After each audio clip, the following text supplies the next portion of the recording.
chapter 7, it never feels the way that you think it's going to feel. One of the things that you'll learn as you're venturing is to have this imaginary belief in what the world is actually going to be. And a lot of people sell you on this message of what the world is going to be. But we often have this very simplistic view of the world and what it might look like, how you might feel, and all of the images that you're going to experience. And remember, we're often just making a very simple choice. We're trading off today to invest in something that will happen tomorrow. And we don't know what's actually going to happen tomorrow. We don't know those outcomes. And so we have to justify in our head, we have these very vivid images of what this might be, because the sacrifices that you feel today don't necessarily feel good in any sort of way. So we have to craft these imaginary visions in our head of what you might experience. At least for me, that's silly. It's very deeply personal. I often feel that there is, or imagine, where there are people congratulating me on the end, telling you that they're proud of you, like all of these really imaginary beliefs on what the my world might be, and that my world will be completely different as you sort of move from step by step, go from one place to the next. But what you realize as you go through all of this is that your world is no different than what it was before. I'm not really that different than who I was when I was 5 years old. My world still is the same. And you're always thinking that you're escaping, that you're going to some place, you're escaping your reality at this given moment. And it's fascinating because much of the world of how we define it, if you look at the stories of entrepreneurship, you look at the stories of education, you look at the stories of having families, all of those things that you would classify as venturing off into the unknown and doing something different. Your life doesn't really change. You still have the same experiences. You might have some more added stresses, but it doesn't feel that much different.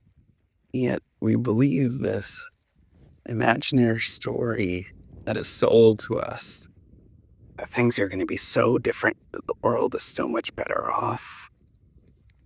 You realize that even what I do today as a human being is not much different than somebody would have done 100,000 years ago.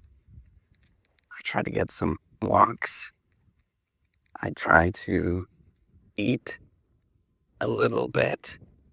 I try to propagate my families and genetic code, all of that kind of stuff. The basics are almost all the same. The world goes around every year. And I want you to think about that as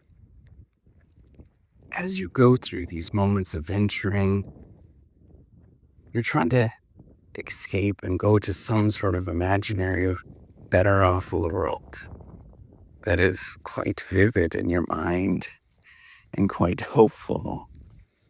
But when you go through the process and you do things as if you venture and you go and you do that trade-off where you do something uncomfortable today to invest in the future, whether it's losing weight getting an exercise regime, whatever it is, becoming an entrepreneur, what I want you to realize is that that world is not that much different. And the only thing that you have to define yourself by at that moment is who you once were and be okay with that. I think, at least for me, having a smaller world, being, what do I mean by that? Accepting a little bit more of the subtleties and being, not realizing and not like being so caught up in all of the fanfare that people have you imagine it's going to happen. Just be subtle. Be, yeah. Just be yourself as if it was who you were when you were 5 years old, because it doesn't change that much. And I think that's how you often can navigate many of the challenges that you're going to experience with that, is practicing some of those just very subtle things that you're going to experience. Practicing when it's stressful and you have the sense of normlessness, because you do go through that if you make a trade-off, because you don't know what these future possibilities actually are. When your environment changes, the world is different. Just practice being subtler and smaller, tinier, to get through all of those very difficult moments where you think you're sort of losing control. I think that's the only thing that you could do to to to feel okay through the process, is to practice being smaller at any given moment, because your world is not that much different. And it's interesting when you go through, I think almost everybody goes through these moments where you go through this realization. Yeah, you're chasing for what? And then you get there and you realize your world's no different. Still are big. So at least for me, I feel okay that even though part of me is always trying to build and chase, part of me is always trying to accept all of the things that people think that are weaknesses, with really accepting who I am, being subtle, quiet. I think a profoundly important thing for me, that just doing simple walks, living a simple life, is still perfectly fine. All right. Have a good day.